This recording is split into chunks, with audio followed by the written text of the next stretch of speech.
Hey there, Drowsy Historian here. Tonight, you are a sailor aboard HMS Terror, one of two proud ships leaving England in the summer of 1845 to find the fabled Northwest Passage. You believe you're sailing toward history, and you are, just not the kind you hoped for. Before we step aboard together, do me one small favour. Tell me where you're listening from and what time it is there. If you'd prefer these stories without ads, you can join the Patreon. It's linked in the description. And if you want the ultimate immersive experience, consider using a pair of wireless earbuds. They're comfortable, discreet, and designed so you can wear them even while sleeping. I've linked my favourite pair plus other sleep tools in the description. Now, lie back, get comfortable. Let's begin. The air along the Thames is thick with coal smoke and salt, and the noise is something close to joy. Bands play in uneven rhythm, brass gleaming under the June sun, their notes carried down the river by the same wind that will soon take you north. The crowd is a patchwork of colour and sound. Dock workers, wives, children, clergymen, newspapermen, and strangers drawn by curiosity.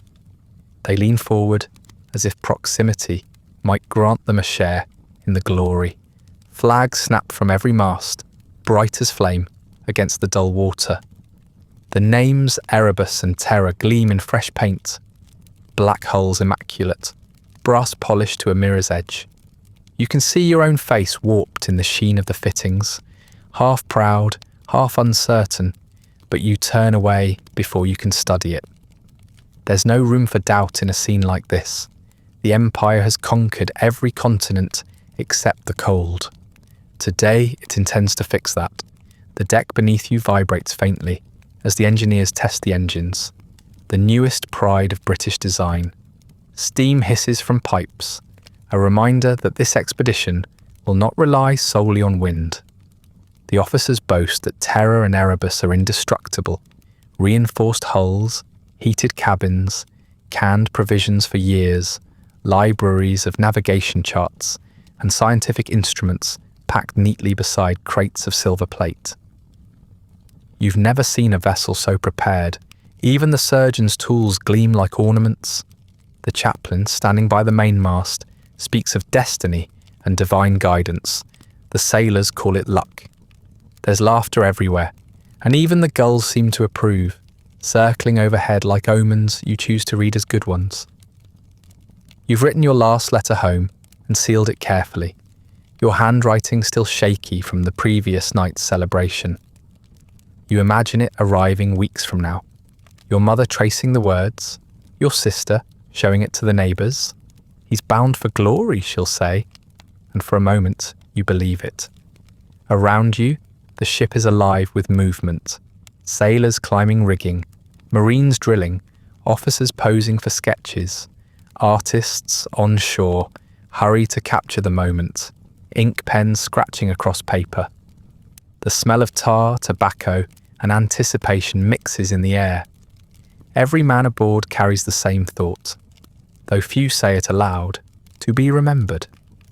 The Admiralty has promised honours, songs, maybe even a statue if you succeed. And if you don't, well, no one dwells on that. When the order to cast off finally comes, it rolls through the decks like a pulse. Lines tighten, anchors lift, and the cheer from the docks swells until it feels like the whole of London is pushing you forward. Women wave handkerchiefs, children shout names, hats fly into the air.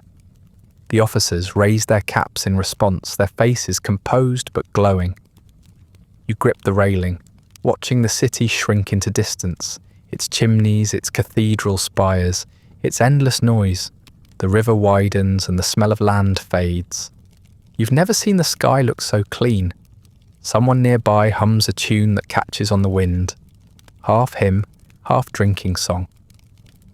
As you pass Greenwich, a cannon salute thunders from the shore, echoing over the water like applause. The sound makes your heart beat faster.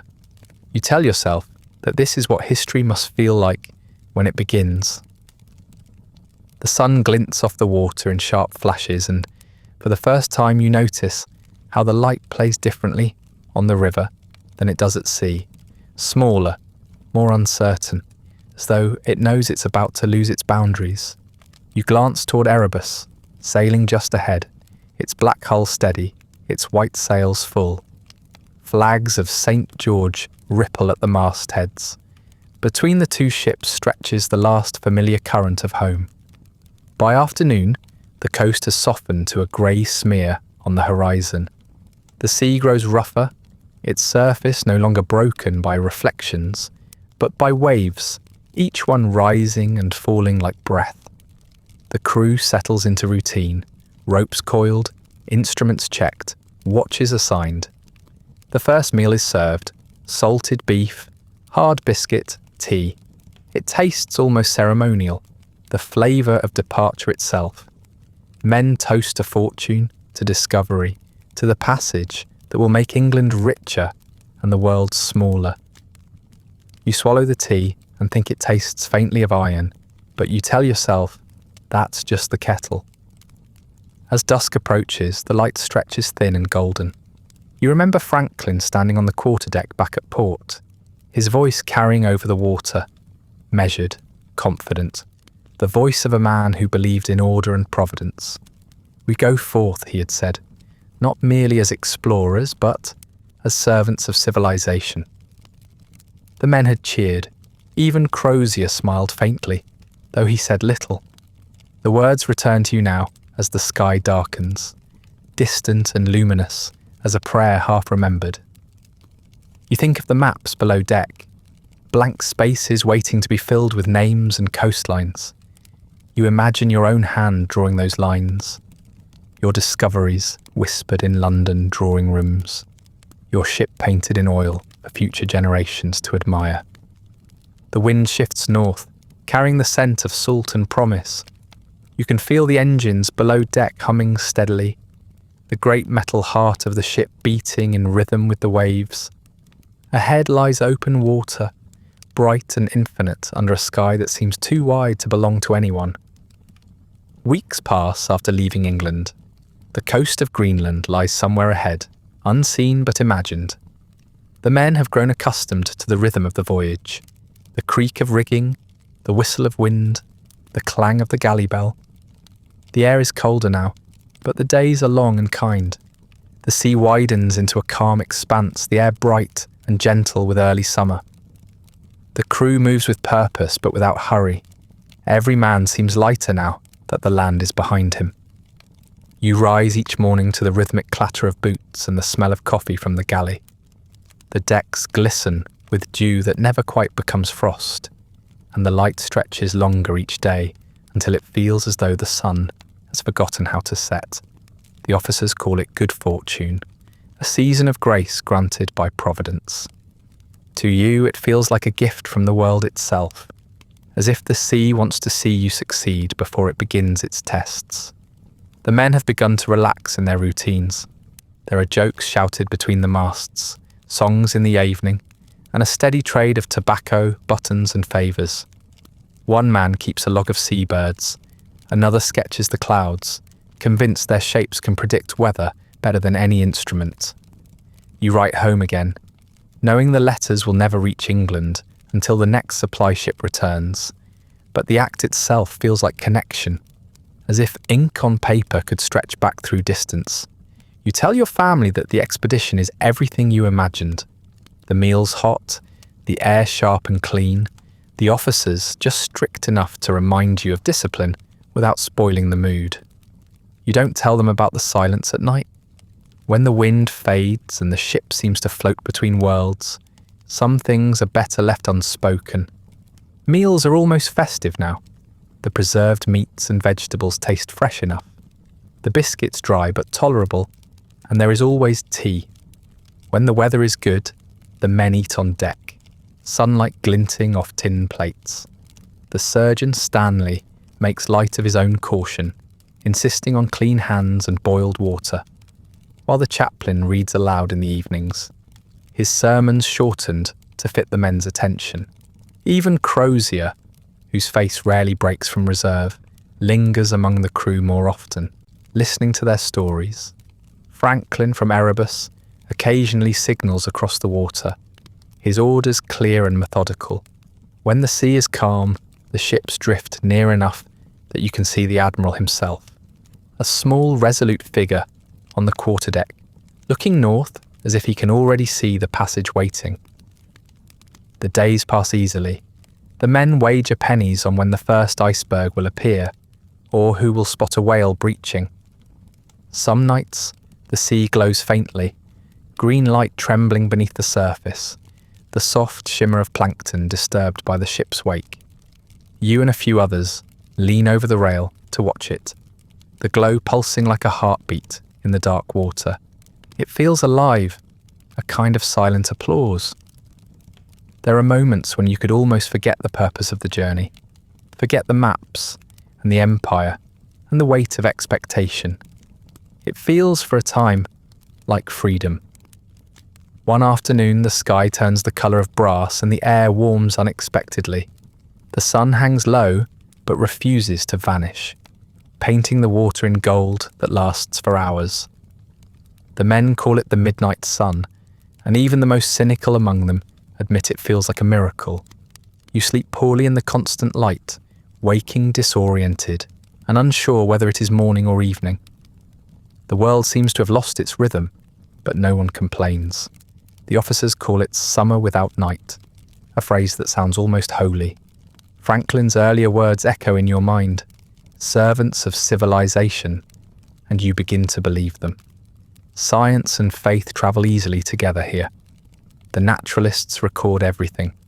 Birds in migration, the temperature of seawater, the pattern of ice. The chaplain interprets the same signs as proof of divine favour. They dine together and exchange notes without argument, as if discovery and devotion are simply two ways of describing the same light. The ship itself seems to approve, steady, balanced, unbothered by weather. Each evening, Crozier gathers the officers to chart their progress. The map grows dotted with names, capes, bays, channels. You imagine those names someday carved into schoolroom globes and whispered in classrooms. It feels like building eternity out of ink and paper. The men begin small rituals for luck. A carpenter nails a coin beneath the mast. The cook refuses to whistle in the galley, claiming it tempts the wind. When a gull lands on the rigging and refuses to move, someone jokes that it must be an old sailor come to check the knots. Even the jokes have softened. Fewer curses, more laughter. You've never seen a crew so content at sea. The ice, when it appears, comes in small pieces only, fragments drifting harmlessly past the hull, melting before they can worry anyone. You watch them dissolve, convinced they're no more dangerous than clouds. There is music now in the evenings. A fiddler from the gun deck plays reels that echo faintly over the calm water. Men stamp their feet and clap their hands, their voices carrying between the two ships. The sound travels strangely, flattened and stretched, but it feels like home. You think of the cheering crowds on the Thames, the sunlight on brass, the confidence that filled the air when you left. That feeling has not yet faded, it only deepens. You've begun to believe that fortune favours the brave, that the Arctic will open itself like a door if you approach it politely enough. At the edge of one calm evening, you see whales, dark shapes rising and falling in the distance, their breath bursting white against the horizon. The officers watch through telescopes, the naturalists scribbling excitedly.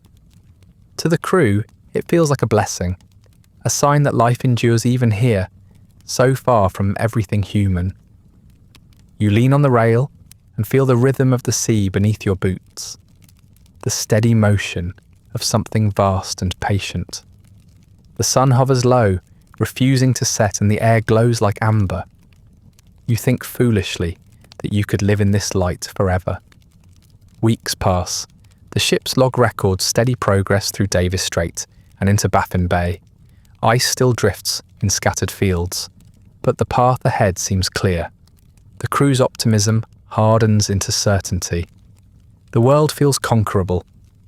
Crozier notes that the temperature dips slightly each evening, But no one worries. The maps suggest open water beyond, and Franklin's confidence from afar remains unshaken. The chaplain calls it the Lord's preparation, a brief chill before reward.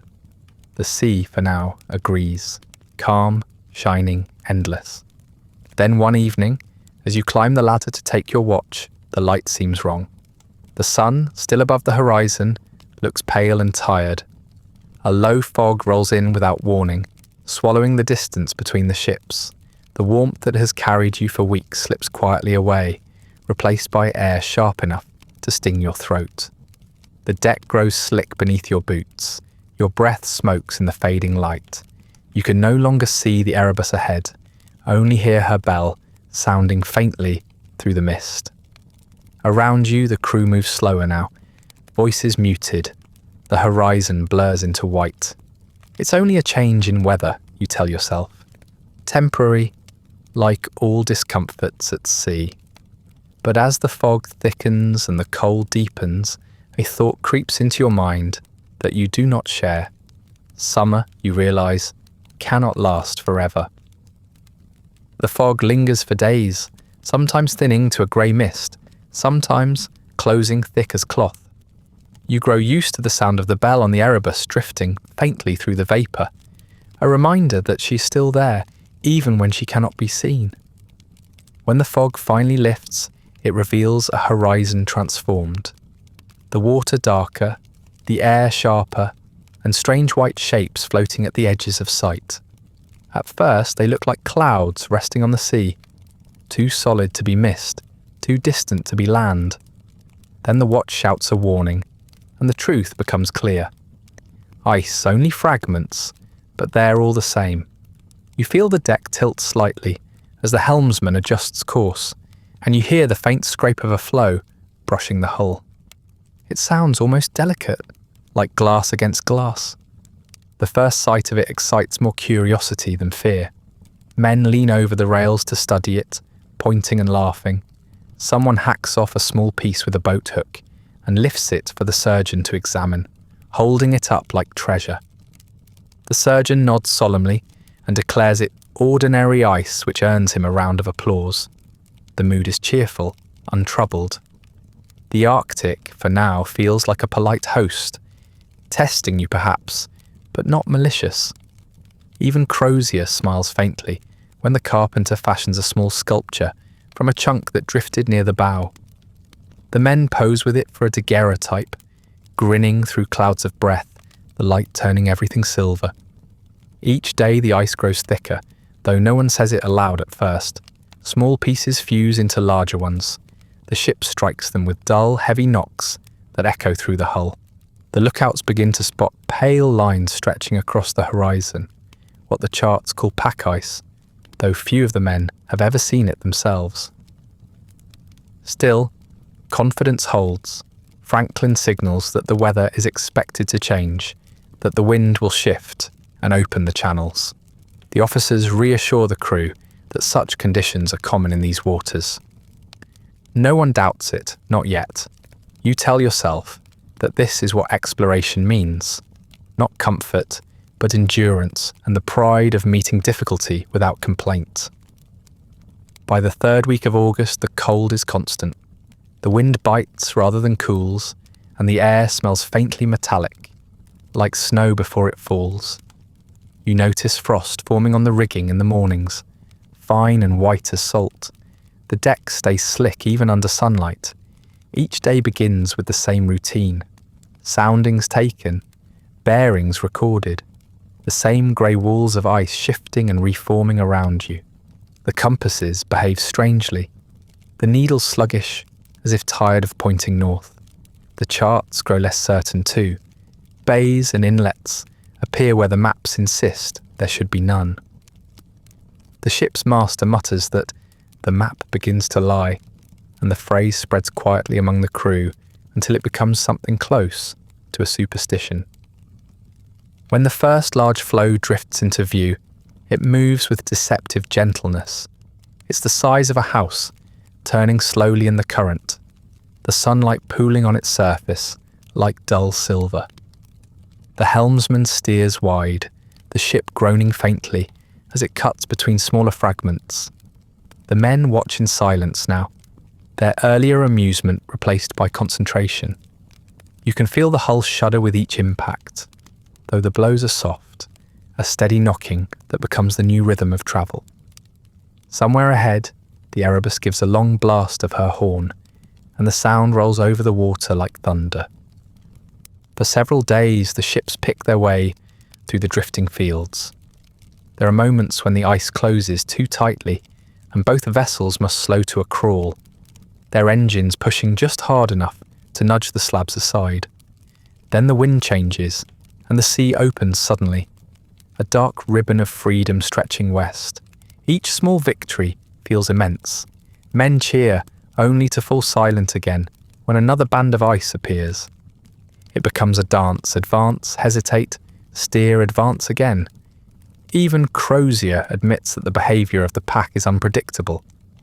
It moves as it pleases, he says, like a living thing without a brain. The laughter fades as the work grows harder. Ice scrapes the hull at night, keeping men awake in their hammocks. The carpenter is called above deck daily to check for damage. Each new morning brings the same horizon, white, grey and blue, and the same endless negotiation with nature. The crew begins to speak of the ice as if it were an adversary, something capable of strategy. It waits, one man jokes, though no one laughs for long. By late August, the sun sits lower in the sky, and the air turns sharp as steel. Frost gathers on the ropes even at midday, and your breath fogs the air constantly. When the wind dies, the stillness is profound, a silence so deep it feels almost alive. The sea mirrors the sky, both white and depthless. There are hours when the ship seems not to move at all, though the ice continues its slow drift beneath. The officers assure the men that the current remains steady, that open water lies just ahead. You believe them because you must. The thought of stopping feels impossible, like surrender. That evening, Crozier orders the engines idle to conserve fuel. The ships drift together, black hulls side by side in the half-light. Franklin's signal lamp flashes once across the water, a brief reassurance between captains, and is answered in kind. The men on deck speak quietly, their words swallowed by the cold. Somewhere far to the west, the sun dips behind the haze, leaving the sea glowing faintly blue. You stand by the rail until your hands numb, watching the ice move past like slow smoke. When you finally turn below, the timbers creak gently, alive in the cold. The ship does not feel imprisoned, only tired, a creature resting before another long push. You tell yourself that the worst has passed, that this is only the Arctic's greeting. Tomorrow, you think, the way will clear again. And when it does, you will sail onward toward Beachy Island, where the ships will wait for winter properly, as planned. You lie back in your hammock, the faint rhythm of ice against the hull like breathing, steady and calm. By the time the ships reach Beachy Island, the year has already turned toward winter. The sun sits lower in the sky each day, a weak coin of light that glints on the slow-moving water. The ice fields that had teased and scattered now close behind you, soft and deliberate as a closing hand. Franklin decides to anchor here for the season, and the order is met not with dread but with relief. The men have grown weary of uncertainty. A fixed harbour feels almost like safety. The ships settle into place beside a sheltered bay, their black hulls gleaming against pale snow. Ropes groan, anchors bite into the mud, and for the first time in months, everything feels still. The preparations begin immediately. Stores are inventoried, decks cleared, and the engineers see to the engines, draining them for the freeze. The surgeon, Stanley, inspects the men's hands and faces for frostbite, marking names neatly in his ledger. Crozier oversees the work from the quarterdeck, his breath misting in the sharp air. Franklin visits each station in turn, his voice calm and encouraging, reminding everyone that overwintering was always part of the plan. You feel pride at his confidence. If the Admiral is untroubled, you decide there is no reason anyone else should be. The men move with a kind of measured optimism. Cold, yes, but certain that spring will come as predictably as a clock striking the hour. As the sun dips below the horizon for good, the ships become small islands of warmth and order. Lamps burn steadily through the long dark, their flames fluttering behind glass that clouds with frost. The smell of tallow thickens the air, mixed with smoke from the stoves, and the faint sweetness of preserved fruit doled out sparingly on Sundays. The creak of wood and the steady drip of melting frost fill the silence between voices. You learn to tell the hours by sound alone. The muffled thud of boots overhead, the clang of the galley bell, the scratch of pens in the officer's cabin. Time itself seems to slow, stretched thin by routine. Life inside the ship rearranges itself around endurance. Mornings begin with the same drill. Scrape the frost from the deck, fetch water from melted ice, check the lines, and report to the boatswain. Each task, though minor, becomes an anchor against monotony. The chaplain, a pale man with a steady voice, holds short services in the mess deck twice a week. His words are quiet but firm, his manner gentle. Even the most irreligious men attend, if only for the sense of company. Afterward, the crew sits in a haze of breath and candlelight, trading jokes or humming fragments of songs. Someone always manages to produce a tune on the fiddle.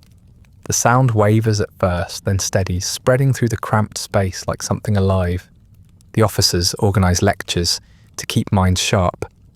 The naturalist speaks of Arctic birds and ice crystals.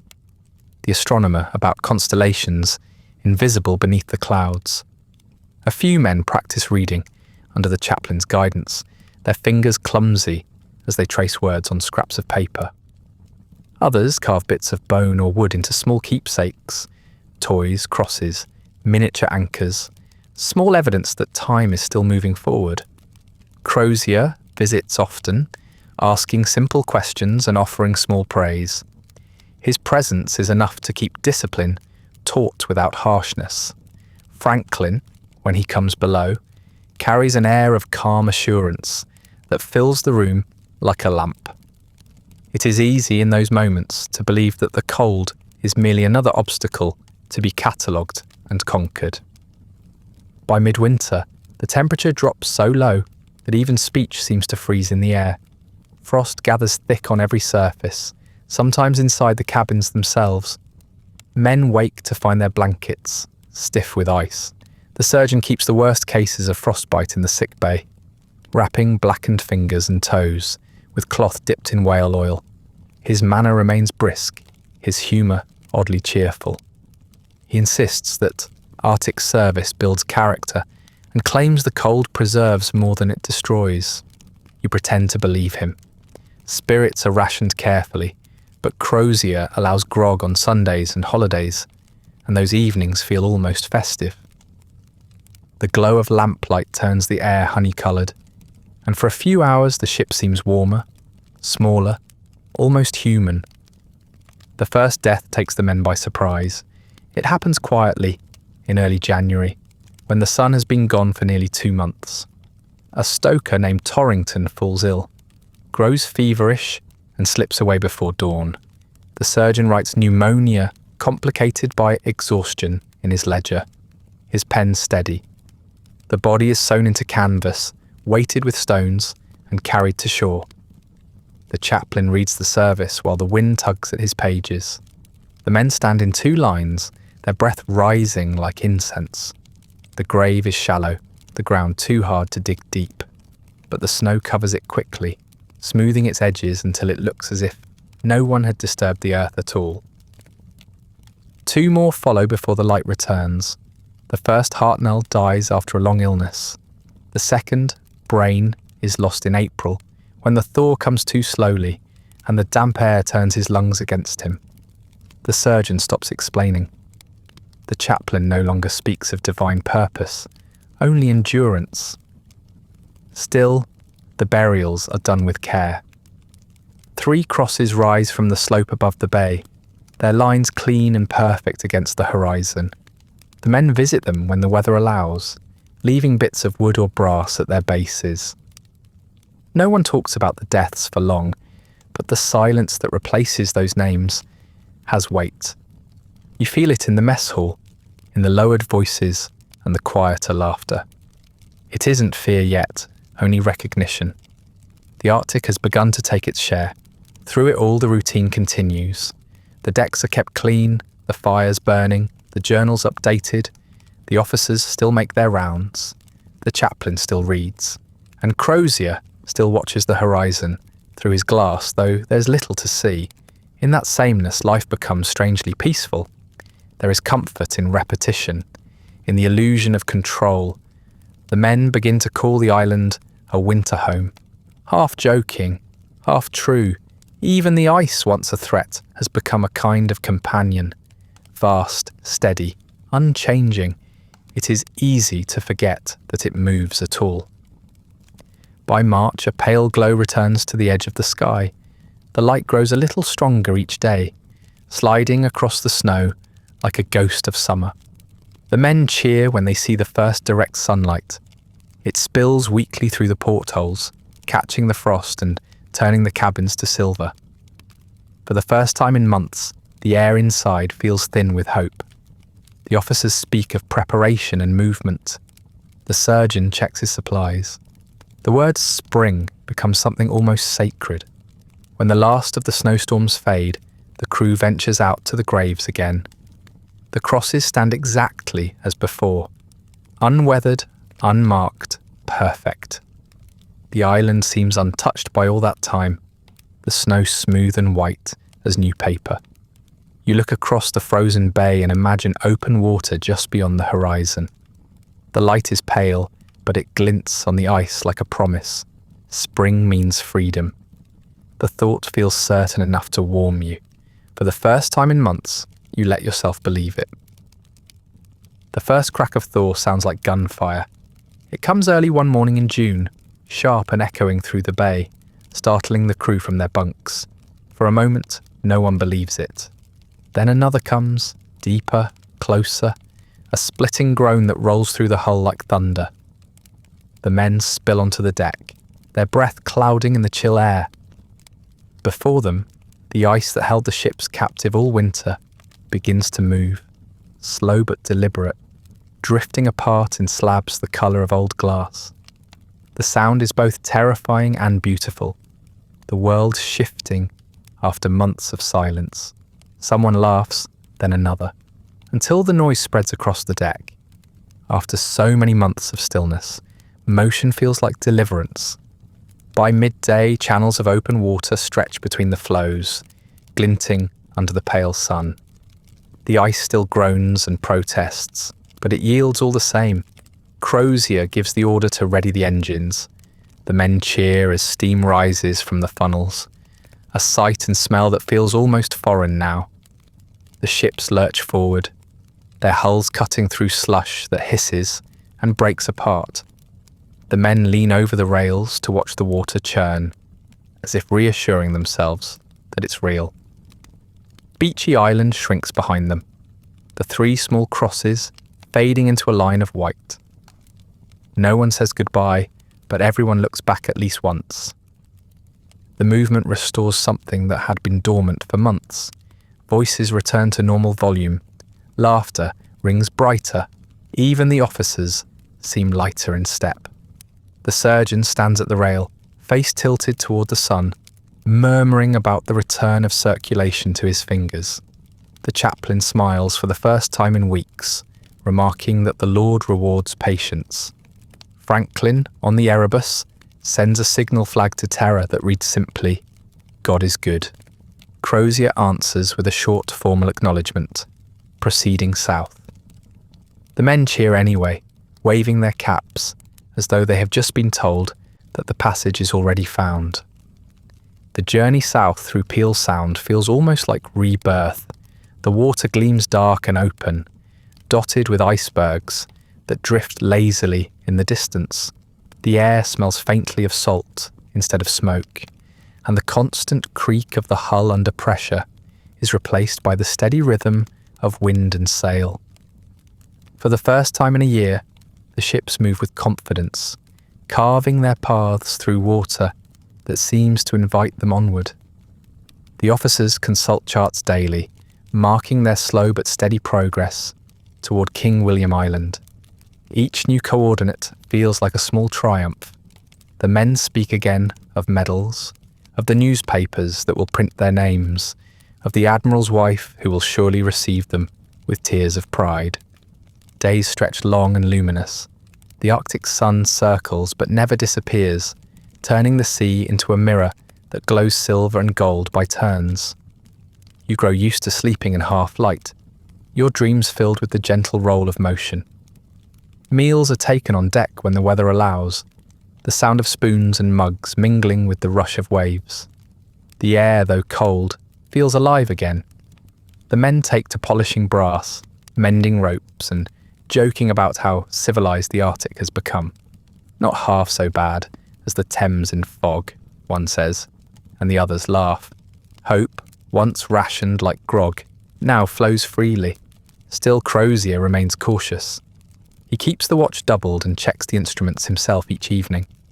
He studies the sky often, his eyes tracing the thin, high clouds that streak toward the west. When asked, he says it's habit, but you can see the restlessness beneath the calm. Franklin, by contrast, appears renewed, cheerful, talkative, his confidence infectious. He holds small gatherings on the Erebus to celebrate their progress, inviting the officers of both ships for tea and speeches. You hear the faint echo of music across the water at night, a violin carrying through the cold air. It sounds almost like the world before ice. As July deepens, the wind changes. It grows steadier, colder, with a dry edge that smells faintly of snow.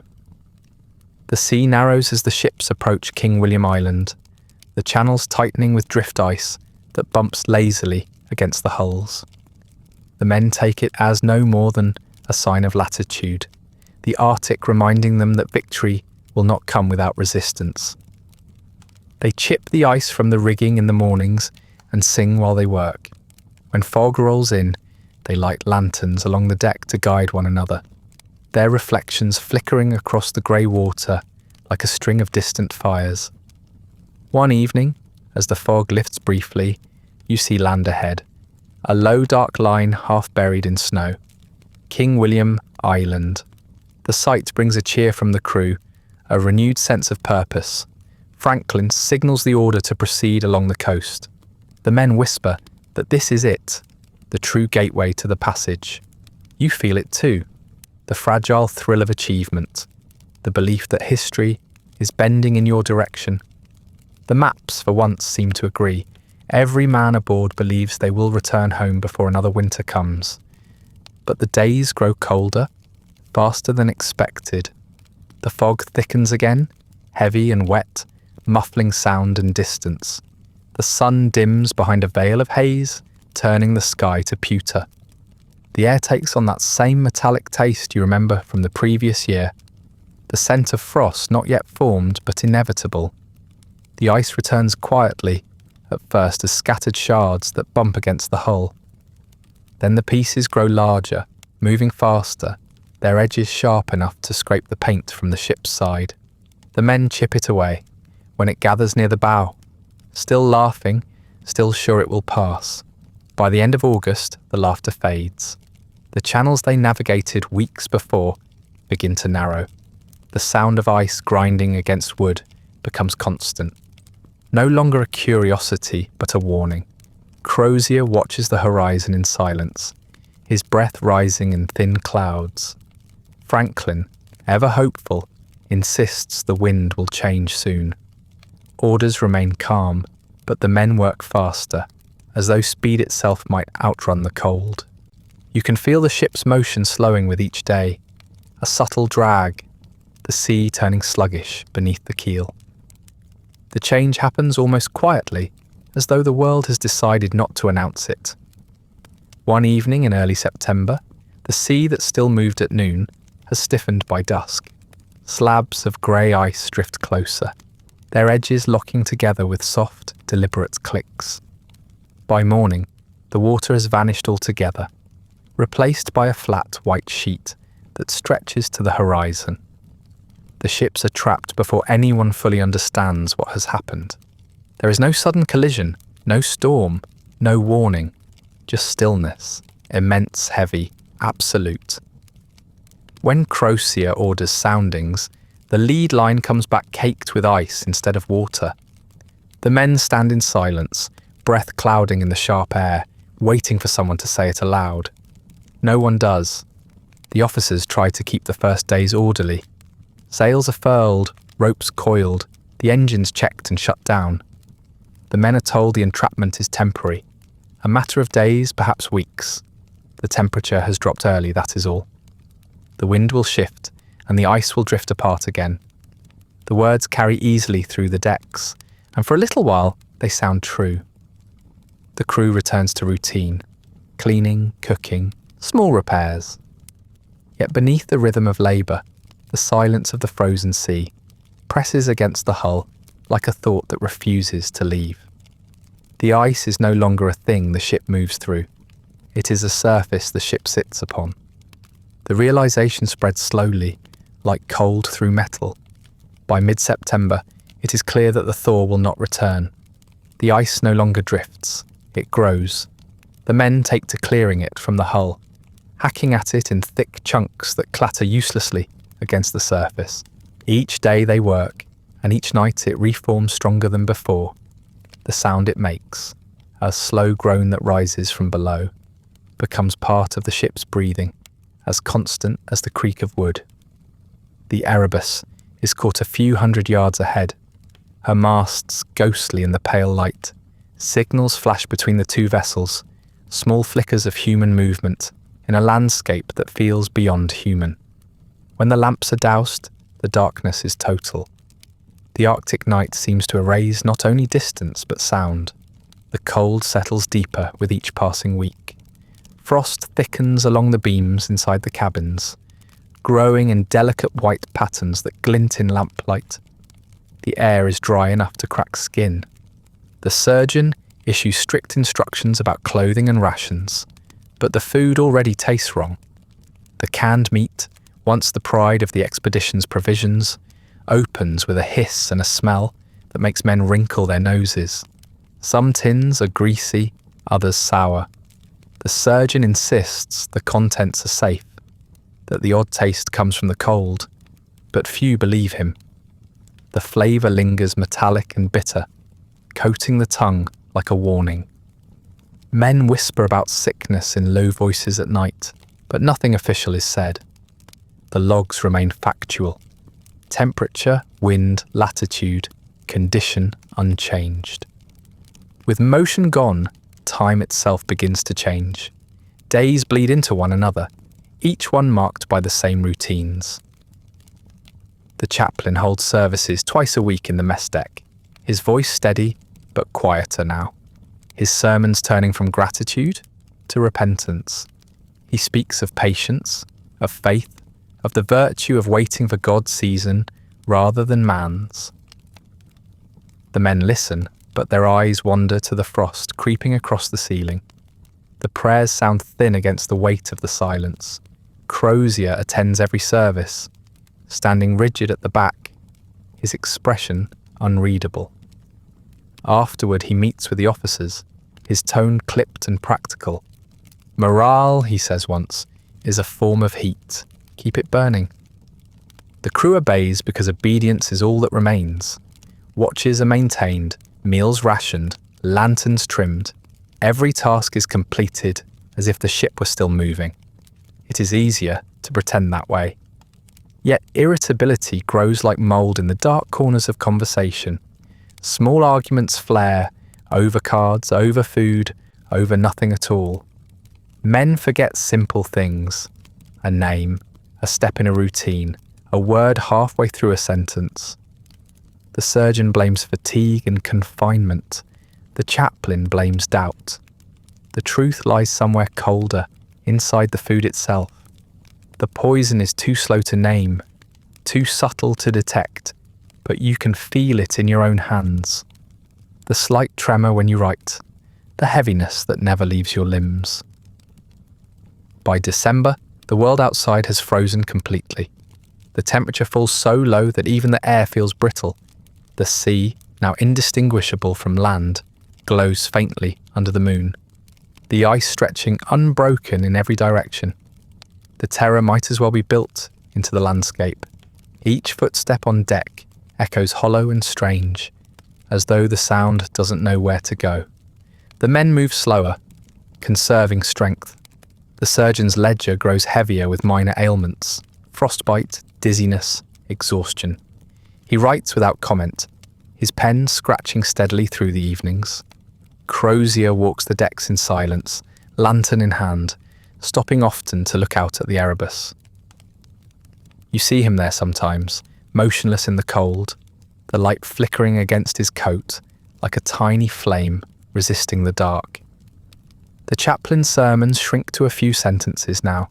He reads from Psalms, his breath fogging the air, and then dismisses the men. The prayers end quickly. There is no comfort in repetition anymore. Some men stop attending altogether.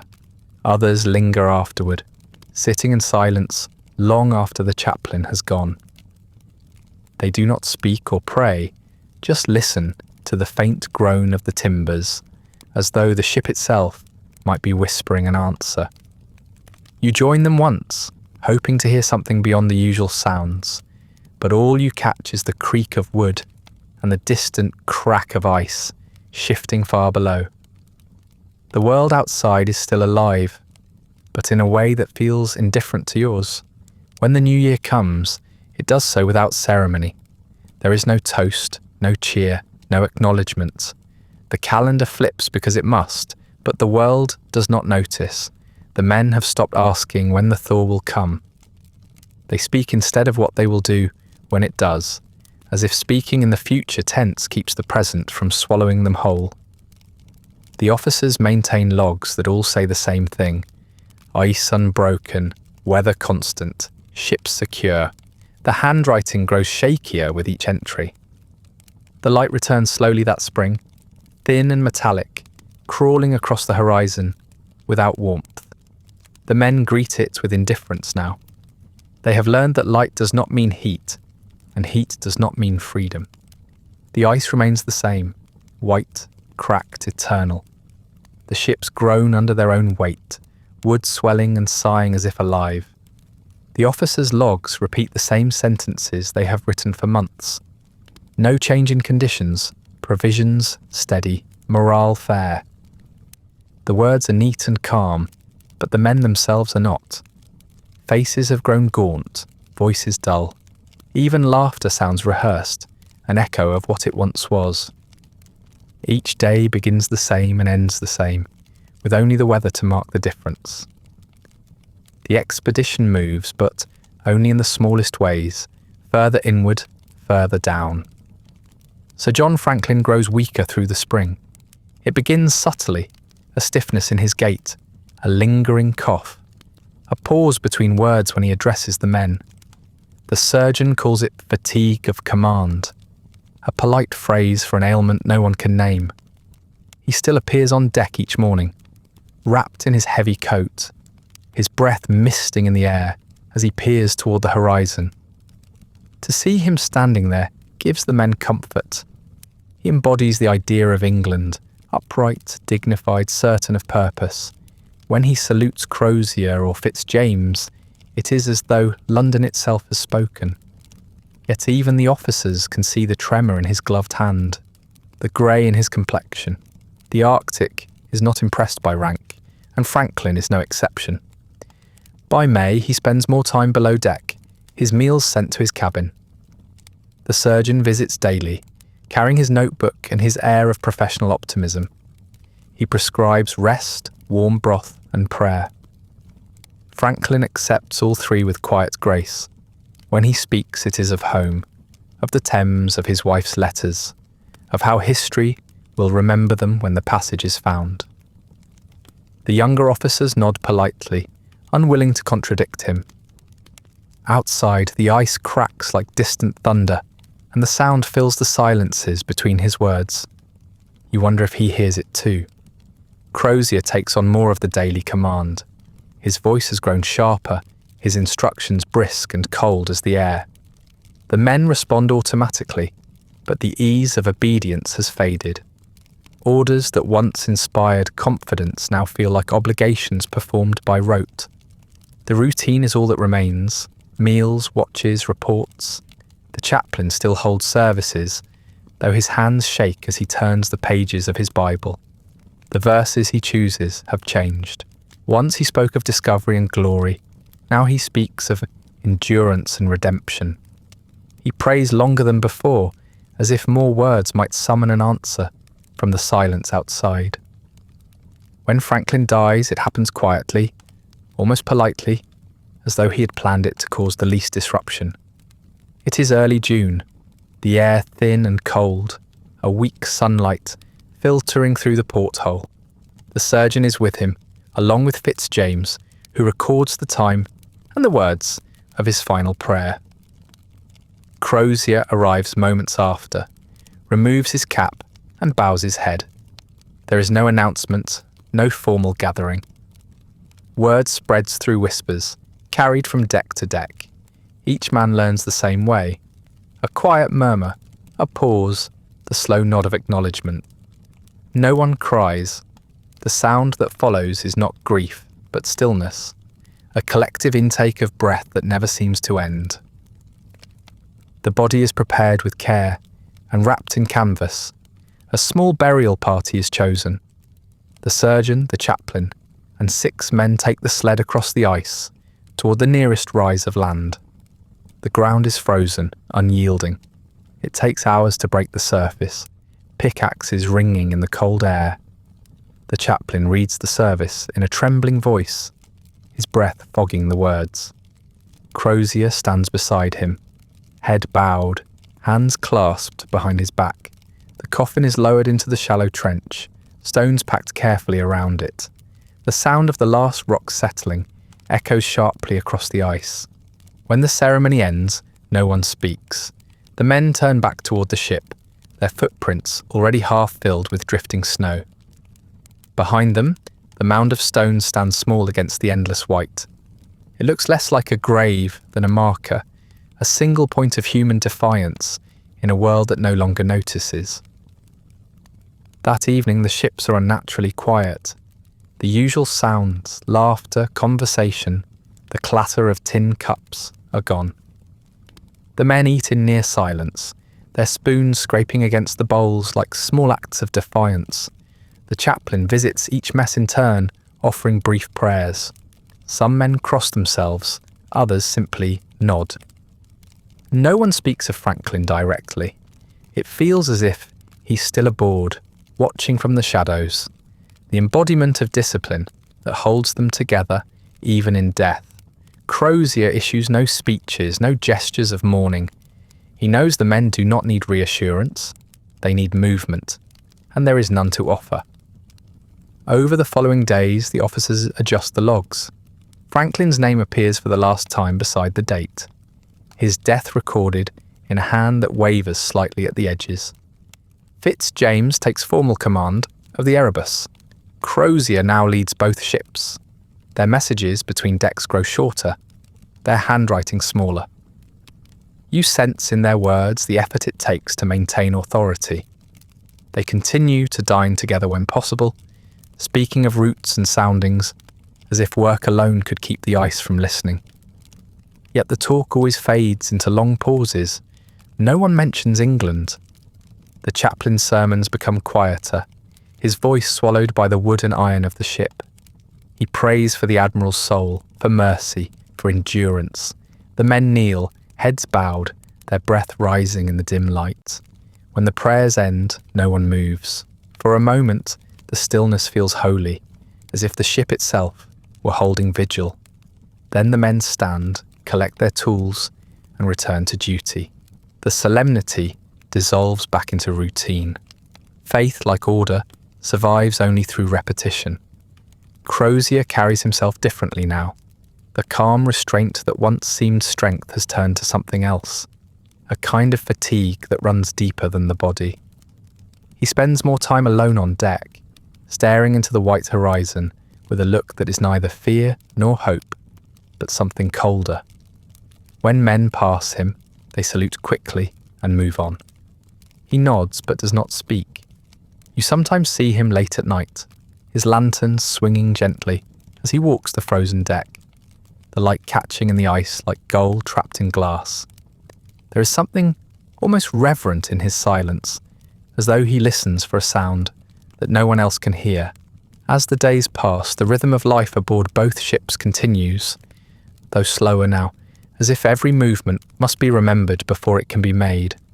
The watches are called, the meals served, the logs updated. The same white horizon greets you each morning, the same ice groaning beneath.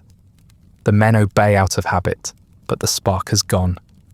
The expedition's purpose, the idea of discovery, of empire, of glory, has thinned to something transparent. You feel it in the air, in the way conversations trail off, in the way every prayer sounds like an apology. One evening, you find Crozier on deck again, standing at the bow, his hands clasped behind his back. The air is clear, the ice glowing faintly under the returning sun. The light makes him look carved from the same material as the landscape, still, sharp-edged, unyielding. You almost speak to him but stop. There is nothing to say. Behind him, the Erebus stands silent, her flags motionless. Ahead, the world is a flat sheet of white, without direction or promise. The summer that follows. Franklin's death is brief and strange. For a few weeks, the world seems to hold its breath. The air softens, and pools of meltwater gather on the ice between the ships, shining like fragments of broken glass. The men chip away at the floes, testing for movement, listening for the creak of thawing water below. But the sound never comes. The ice thickens again, even before August ends. What little warmth existed vanishes like a trick of light. The sea, the sky, and the horizon become one continuous grey, indistinguishable from one another. When the first frost returns, no one is surprised. The officers speak of a second winter, as if it was simply another task to endure. But the men say little. They know what it means. By October, the temperature drops below anything recorded the year before. Frost coats the deck in a white crust that crunches underfoot, and the air burns the lungs if drawn too deeply. The ships sit locked in their shallow graves of ice, unmoved since the previous spring. The masts rise into a sky that never clears, the rigging lined with icicles that chime faintly when the wind shifts. The sun sets earlier each day until it disappears altogether, leaving the ship suspended in a world without morning. The men speak of it less this year, of England, of home, of the thaw that never came. The silence that fills the gap between their words grows heavier than the cold itself. Crozier keeps the schedule as rigid as ever. Bells are struck, logs updated, lanterns trimmed. The officers' meetings continue in the captain's cabin, though the discussions grow shorter. Provisions are inventoried and rationed with mathematical precision. Each week the surgeon records another case of scurvy, another of frostbite, another man too weak to climb the ladder to deck. His handwriting grows small and uneven, the ink freezing in the pen if he pauses too long. At meals, the canned food gives off a metallic tang that sticks to the back of the throat. Some men refuse to eat, others eat without tasting. The surgeon suspects the tins are tainted, but what alternative remains? The air smells faintly of iron smoke and human breath. It's a scent no one notices anymore. The chaplain's services continue, though his voice has lost its certainty. Once he read from the Psalms, now he speaks in fragments, sometimes forgetting his place. His Bible is stiff with frost, the edges of the pages stuck together. The men kneel from habit, their bodies slow to bend, their lips barely moving in prayer.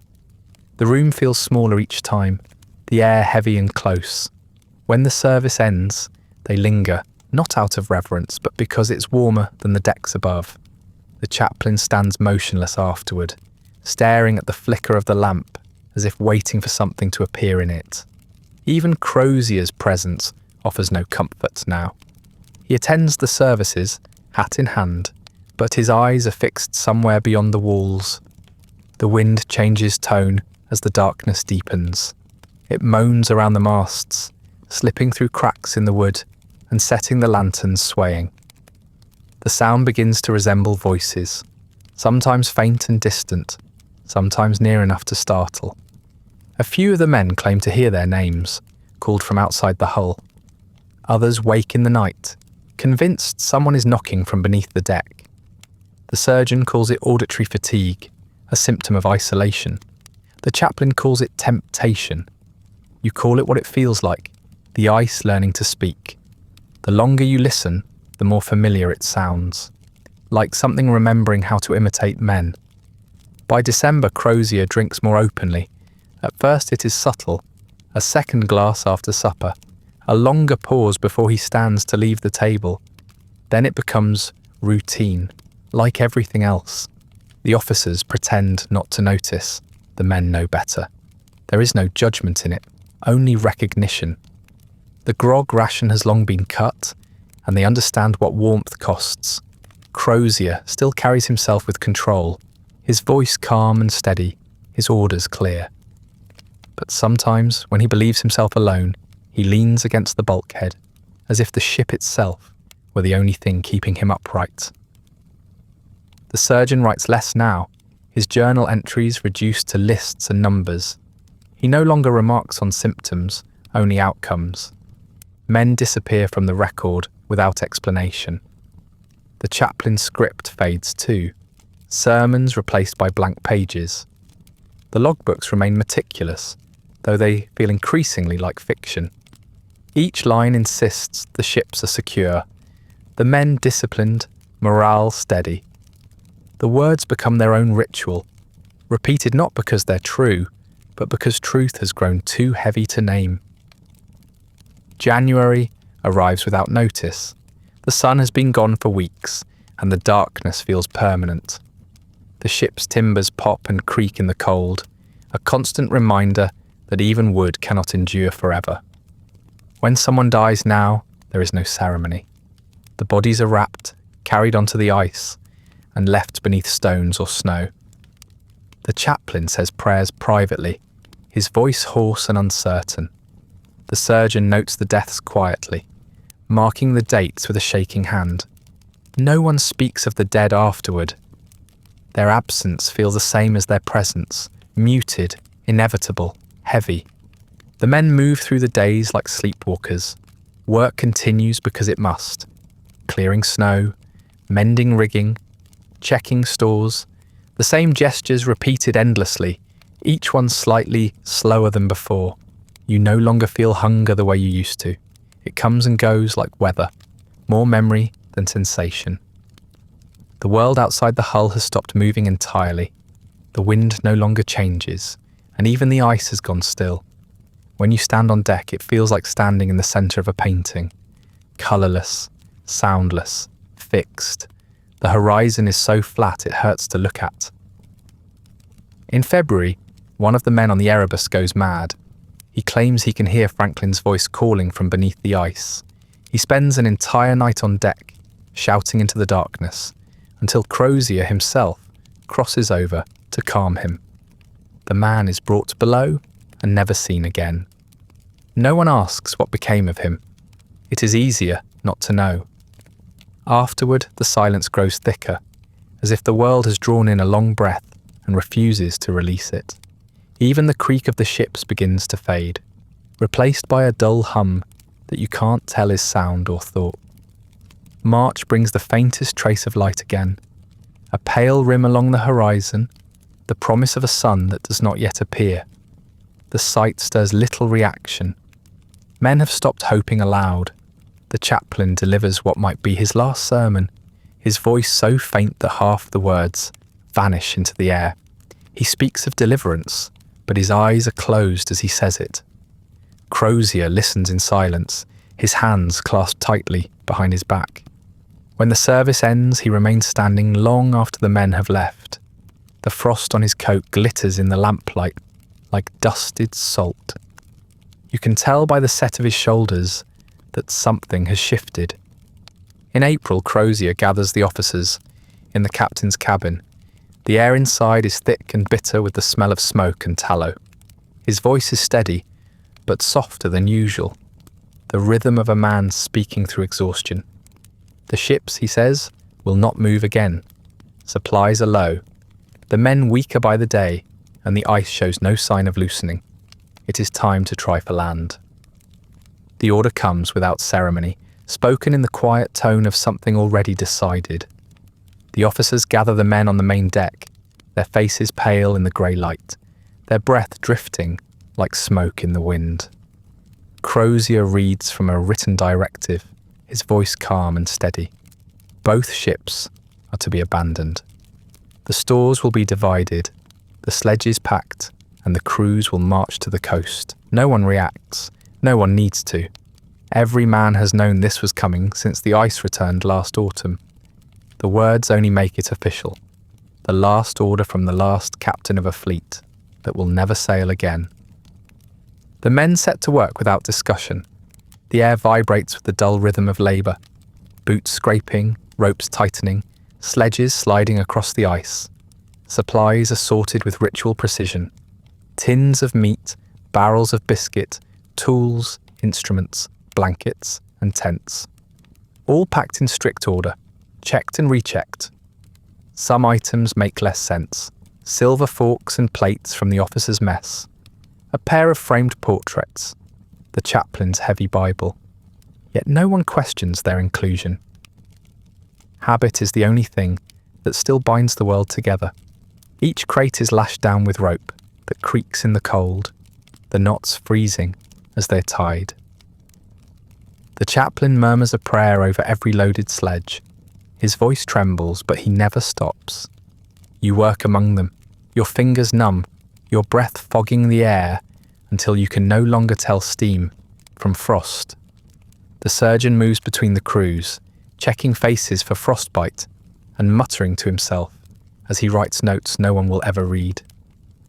The men speak only in short phrases, measurements, instructions, the rhythm of command. When one man drops a crate, another picks it up without comment. No one wastes time on sentiment. Everything feels mechanical, deliberate, drained of meaning, except for the act itself. The only sounds are the scrape of iron runners and the slow groan of the ice beneath the ship's hull. By afternoon, the sledges are ready. Crozier walks the line of men, inspecting their work with a soldier's eye. Fitzjames stands beside him, thinner than he was, his expression taut but determined. The two speak quietly, their words lost to the wind. Whatever disagreement they once had has been erased by necessity. When Crozier finally gives the signal to move out, the men bend to their harnesses without hesitation. The first sledges lurch forward, their runners shrieking against the ice. The sound is sharp and alive, echoing across the frozen bay. It feels like the ships themselves are protesting, unwilling to let their crews go. The coast of King William Island lies in plain view, low, dark ridges of gravel and snow, familiar and unmoving. You've looked at it for months, from the deck of the Terror. It has been your horizon, your only proof that the world beyond the ice still exists. Somewhere on that barren slope lies the cairn of stones that marks Franklin's grave, half buried now beneath drifting snow. The chaplain's voice had trembled when he read the service there last June. You remember the sound of pickaxes striking frozen earth, the weight of silence afterward. Now the island waits again, the same pale shape, patient and unchanged. It feels less like a destination than a reckoning. The men drag the sledges across the ice towards shore, the line stretching out like a funeral procession. The air is so cold that each exhale crystallizes instantly, hanging in the air before disappearing. The rhythm of movement is slow and brutal. Lean, pull, step, breathe. The sledges catch on uneven ice, and the men grunt as they haul them free. No one complains.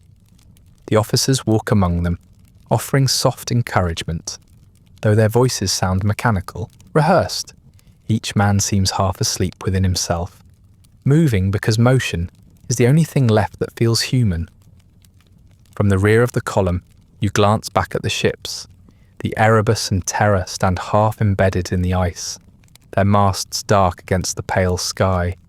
They look impossibly distant already, though they cannot be more than a mile away. The wind has stripped the paint from their hulls, leaving wood grey and raw. The flags that once flew proudly now hang limp, frozen into brittle shapes. You realise they will never move again. They will remain exactly as they are, frozen in mid-gesture, their sails furled forever, their decks silent. They will not sink. They will simply stay, monuments to an empire that could not outweight the ice. By evening, the men reach the island's edge. The first step onto land feels heavier than expected, as though the earth itself resists them. The snow there is different, not drifting like on the sea ice, but packed hard by wind. The air smells odd, dry and ancient. Crozier halts the line and calls for camp. The men move automatically, unloading the sledges, pitching tents, lighting small fires from the last reserves of coal and wood. The flames sputter weakly, barely visible against the wind. The chaplain leads a short prayer, his voice almost lost in the crackle of the fire. No one listens closely. Each man stares into the ground, or the flames, seeing nothing beyond their own exhaustion. As night falls, the sky clears.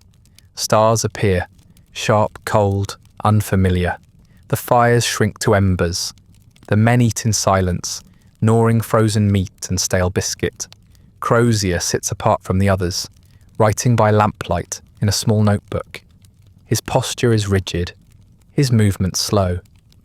When he finally closes the book, he looks toward the sea, where the ships still stand faintly visible in the distance. Their black silhouettes are stark against the starlit horizon. For a moment, it seems they might move again, that the ice might loosen just enough to let them breathe. But they do not. They remain still, proud and empty. You lie down after camp is set, your body aching from the day's work. The ground beneath you feels solid but foreign, its stillness almost unnerving after so long afloat. Around you, the wind hums through the camp, carrying the sounds of shivering canvas and restless sleep. Somewhere beyond the tents, the ice groans, a deep resonant sound that rolls through the night like distant thunder. It fades slowly, leaving only silence. Even on land, it seems the sea has followed you. You pull your blanket tighter and stare toward the faint outline of the ships, dark and motionless beneath the stars. You think of all that was left aboard, the instruments, the books, the voices that will never speak again. They belong to the ice now. The rest of you still pretends to belong to the living. The morning after camp is made, Crozier gives the next marching order. There is no rousing speech, no reassurance, just the quiet tone of command and the unspoken truth that staying put will only lead to a sure death. The men move with slow efficiency, breaking down the tents, repacking the sledges, tying new straps where the old ones have frozen stiff. The chaplain kneels briefly before the line of sledges, muttering a prayer. The wind steals before it reaches anyone's ears. The surgeon records the names of the men unfit for travel and closes his book without comment.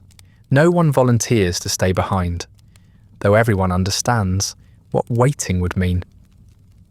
When the first team bends to their harnesses, the air fills with the low scrape of iron on ice, the sound that will define the days ahead.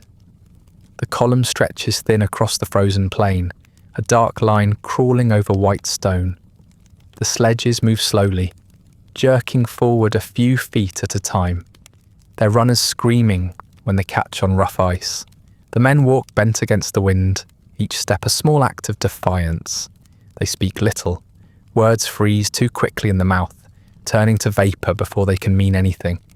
The only rhythm is the thud of boots and the steady drag of the sledges. It becomes its own language. Breath, step, pull, breath again. The sound of endurance. By midday, the coast of King William Island has disappeared behind a curtain of low fog. The ships are gone from sight, though you can still feel them. Two silent shadows lingering at the edge of thought. The island itself fades next, replaced by an unbroken expanse of ice, stretching toward the southern horizon. Crozier's compass points the way, though the men have stopped asking what lies ahead. They know the answer before he speaks it. The back river, the mainland, rescue if Providence wills it. The words have lost their meaning through repetition. They march because the act of marching is all that remains. The wind rises as the day lengthens, dragging snow across the ice in thin white veils. It hisses along the surface, obscuring the ground so that each man's boots vanish in a blur of motion. The sledges grow heavier by the hour, the runners grinding over snow that clings and resists. Each step feels slower than the one before. Shoulders ache, muscles cramp, and fingers stiffen until they can no longer grasp the ropes properly. Men stumble and fall, rising without complaint. Faces blank, eyes narrowed against the glare. The surgeon moves among them when he can, checking the worst of the frostbite, wrapping bandages that freeze solid moments after they're tied. Food is rationed with mechanical precision. One biscuit, a strip of meat, and a swallow of water that freezes inside the cup if you hesitate. The men chew in silence, the act of eating more habit than nourishment. The flavour of the meat has changed again. Metallic, bitter, the same faint taste of lead that clings to everything. The surgeon says nothing now. His remedies have run out. The chaplain blesses each meal, his voice little more than breath, his prayers shorter each day. When one man refuses to eat, claiming he can no longer swallow, Crozier orders the others to keep moving. The dead, when they come, are buried in snow shallow enough to vanish by the next morning's wind. Each night, the men pitch their tents and collapse inside without conversation. The air within smells of smoke, sweat, and wet wool. The surgeon's cough echoes softly in the dark, followed by the whisper of the chaplain's prayers. Outside, the wind sings through the lines, low and constant. The sound becomes a kind of company, something to fill the void left by speech. When morning comes, there is no talk of distance, covered or ground yet to go. Time has dissolved into movement, and the horizon never changes. As April bleeds into May, the sun rises higher, its light cruel rather than kind. The reflection off the ice blinds those who forget to shield their eyes. Men stumble with hands over their faces, muttering curses that fade into breathless laughter. The sledges grow lighter, not because the loads have diminished, but because the men have. Each day fewer stand at roll call, and each absence is marked in silence. No one asks who has fallen behind or where they stopped. There is no room for mourning now, only motion, the endless repetition of pull and step and breath. The chaplain's voice grows faint, lost beneath the wind. His Bible, once heavy in his hands, is gone. He left it behind on the ship, claiming the words would be lighter in memory. Now he prays without text, his phrases fractured and strange. "Deliver us," he whispers, once beside you, "for the world has forgotten us." The surgeon nearby says nothing. His eyes are half shut, his movements slow. When he drops his ledger into the snow, he doesn't stoop to pick it up. You wonder if he even realises it's gone. The land changes gradually, almost imperceptibly. The flat ice gives way to ridges of compressed snow, pale walls sculpted by wind. The men clamber over them, one by one, their sledges dragged behind like coffins. Boots split along the seams, feet bleed into the leather. When they stop to rest, some men remove their shoes to massage their toes, only to find the skin grey and numb. The surgeon warns them not to look too long, not to think too much. Just walk, he says quietly, though no one knows whether he speaks to them or himself. Sometimes the men imagine sounds, water flowing beneath the ice, voices whispering through the wind. Once, in the distance, a dark shape moves against the horizon, and half the column halts, thinking it's a figure. It turns out to be a ridge of stone. The laughter that follows is thin and strained. Hallucinations have become ordinary now, part of the rhythm of travel. You stop questioning what is real and what is imagination. The two have merged into something else, a landscape that exists only because you keep walking through it. The horizon offers no reward, only repetition. The ice stretches on forever, broken only by the black stains of bodies left behind, their shapes quickly swallowed by snow. The men no longer look back when someone falls. Even the officers have stopped counting. Crozier walks ahead, silent, his pace steady, his eyes fixed on the southern light. His strength seems impossible, his endurance a kind of defiance. You wonder if it is faith, or something colder, duty without belief. Late one evening, the wind begins to change.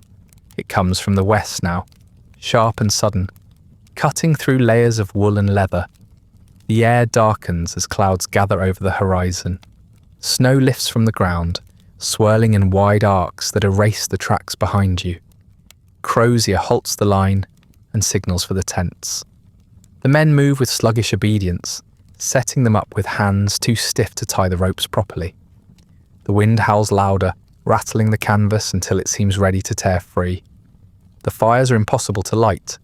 The snow snuffs out every spark. The chaplain prays over the sound, but his words vanish into the storm. Inside the tent you can hear the blizzard taking shape, a roar that seems to come from every direction at once. The walls bow inward, the seams creak. Men press closer together, faces hidden beneath scarves and hoods, breath mingling in clouds of white. No one speaks. The world outside has disappeared, replaced by a single, endless noise. You close your eyes and try to remember the sound of the sea, the roll of waves against a wooden hull, the rhythm of life before stillness. But the memory slips away, drowned beneath the sound of wind. The storm does not end so much as lose interest. One morning you wake to quiet, the tent walls stiff with frost and the air so still it feels hollow. Snow has buried half the camp. The men dig themselves out slowly, one by one, their movements mechanical, wordless. The wind has scoured away every track. The world around you looks untouched, as if nothing had ever moved across it. When Crozier gives the signal to continue, no one argues. The blizzard has stolen their strength, their voices, and whatever sense of time they still possessed. The sledges are lighter now. 2 have been abandoned, too damaged to pull, but they feel heavier in your hands. Every step forward costs more than the one before. Food is the first thing to go. The remaining tins are opened and found spoiled, the meat inside blackened or sour. The biscuit has gone soft, riddled with damp. The surgeon examines the stores, then quietly closes the lids again. He no longer gives instructions or keeps a ledger. He simply shrugs when men ask how long the rations will last. Crozier orders the portions cut in half, then in half again. The arithmetic of survival shrinks to absurdity. By the second week of May, there is nothing left to divide. The first substitutions come from habit, not desperation. Candle wax, scraped and chewed until it sticks to the teeth. Strips of frozen leather, boiled in snow melt until they soften to a bitter jelly. Old scraps of parchment torn from notebooks, swallowed in silence. The men pretend the act is temporary, a delay before the next meal, but everyone knows better. The smell of burning tallow fills the camp as candles vanish one by one. The nights grow darker. The surgeon's cough worsens. He wheezes through the days wrapped in his coat, muttering numbers under his breath. You realise he's still keeping records, though he no longer writes them down, counting deaths, hours, distances in his head.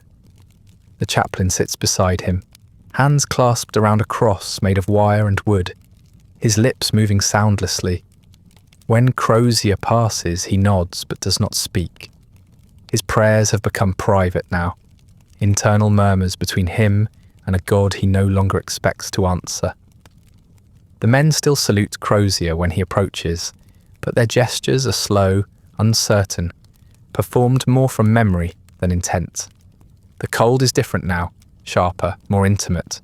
It works its way into the joints, behind the eyes, inside the chest.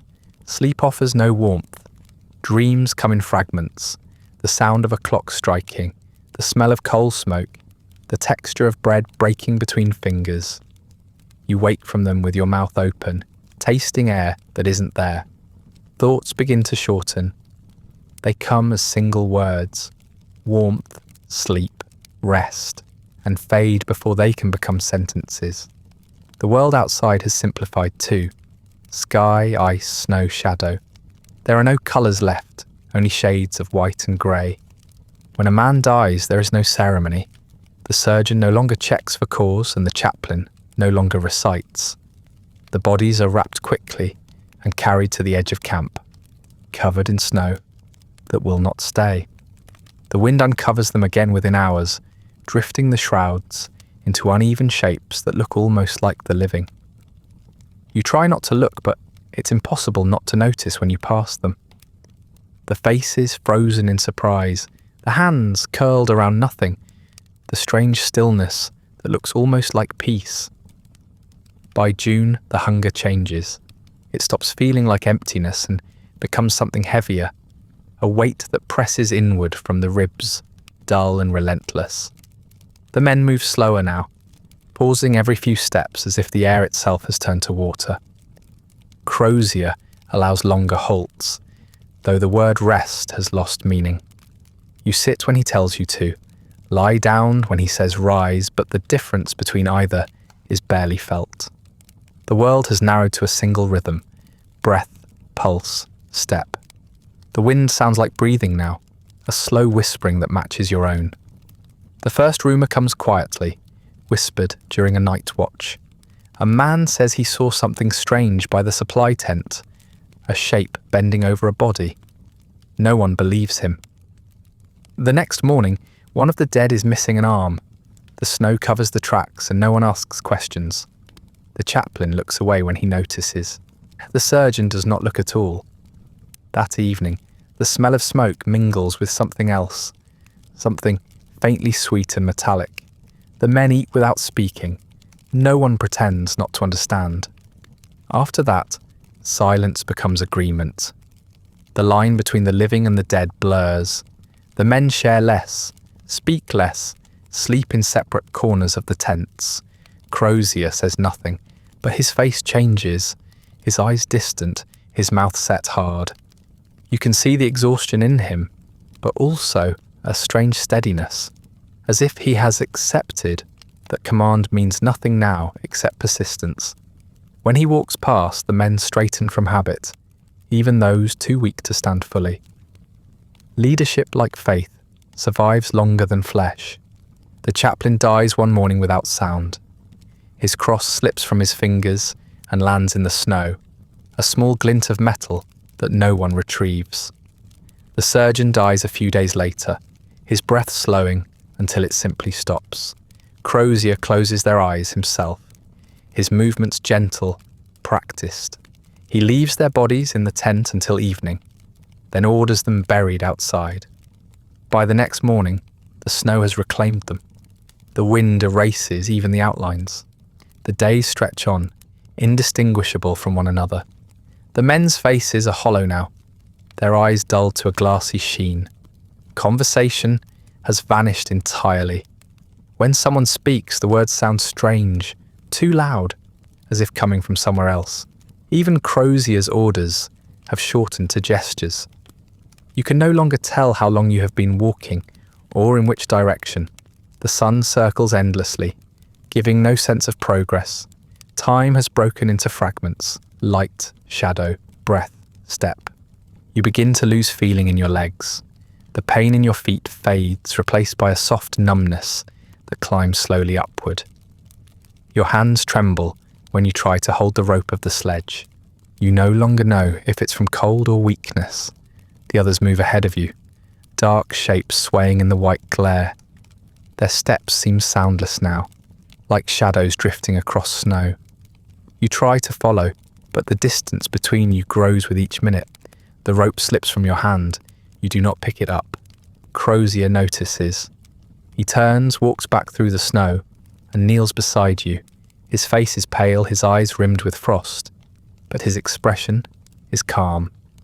He places a gloved hand on your shoulder, squeezes once, then lets go. "Rest here," he says quietly. His breath curls in the air between you, a small cloud that fades quickly. Then he rises and walks on, joining the line as it moves slowly into the grey. You sit for a while, watching them disappear. The sound of dragging sledges grows faint, swallowed by distance. The wind stirs, scattering snow across the prints they've left behind, erasing them one by one. You think of warmth, of sleep, of the sound of waves against wood. You close your eyes and try to remember what it felt like to be moving. The world narrows to a single sound, the slow whisper of wind across ice. And then even that fades, leaving only the quiet pulse of your own breath, until it too disappears. Years after your death, expeditions find fragments of your party. The others didn't last much longer than you. The Arctic keeps its own kind of order. It releases what it chooses, when it chooses. The bodies nearest the coast lie scattered across the ice, wrapped in rags of blue and brown cloth. Bones rest where they fell, some arranged with care, others left half buried by the wind. A few are found inside overturned boats, their hands still curled around the oars. To those who come later, it looks as if they were waiting for the thaw. The first real traces appear in 1850. Search ships sent by Britain, America, and France converge on Beachy Island, where they find 3 graves perfectly preserved in frost. Wooden markers stand upright above the snow, the carved letters still legible. John Torrington, John Hartnell, William Brain. The men who uncover them work in reverent silence, brushing frost from the names with gloved hands. Around the graves they find scattered remnants, empty tins, scraps of uniform, buttons stamped with the crown. The discovery reaches London months later, and the newspapers call it a triumph of persistence. The word tragedy is used sparingly. The word martyrdom is not. For the next decade, search expeditions multiply. Ships push through the Northwest Passage from every direction, their holds filled with charts, instruments, and hope. Some reach farther than Franklin ever did, mapping coastlines he only dreamed of. Others turn back empty, their crews weakened by the same hunger and frost that claimed the first. A few never return at all. The ice buries them beside the men they came to find.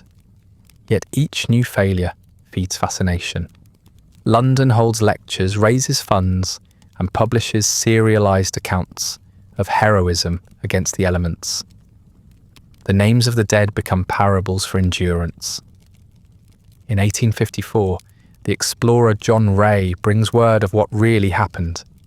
Inuit hunters tell him they saw white men starving on the southern shore of King William Island. Their faces grey, their limbs thin as sticks.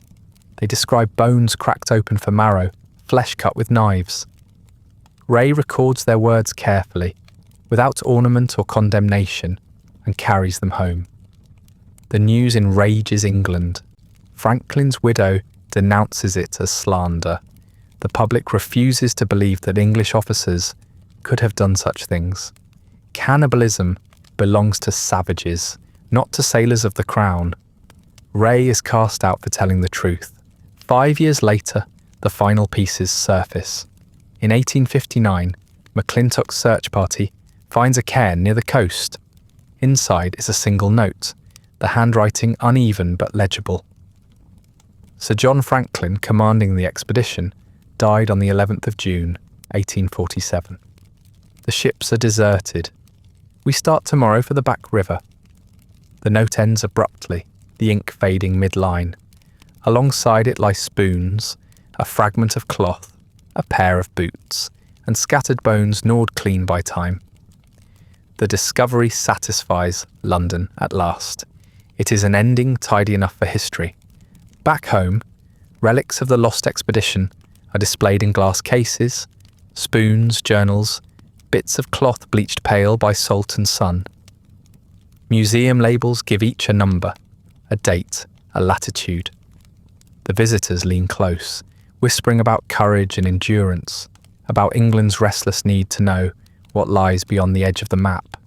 Few notice the dust gathering on the exhibits, or how quickly curiosity cools once the mystery is solved. The Empire mourns efficiently, as it always does, converting disaster into legend. In the north, the ice closes over the wrecks. The Erebus and Terror drift free for a time, their black hulls groaning against the current, before settling quietly beneath the surface. More than a century and a half later, in 2014, divers locate the Erebus in Wilmot and Crampton Bay. 2 years later, the Terror is found, still upright in Terror Bay, its decks intact, its masts reaching into shadow. The water around them is so cold it has forgotten how to decay. The divers descend through the dark, beams of light slicing through centuries. Particles drift in the blackness, like snow that never lands. When they reach the hull, they find it perfectly preserved. The brass fittings gleaming faintly, the timbers unrotted.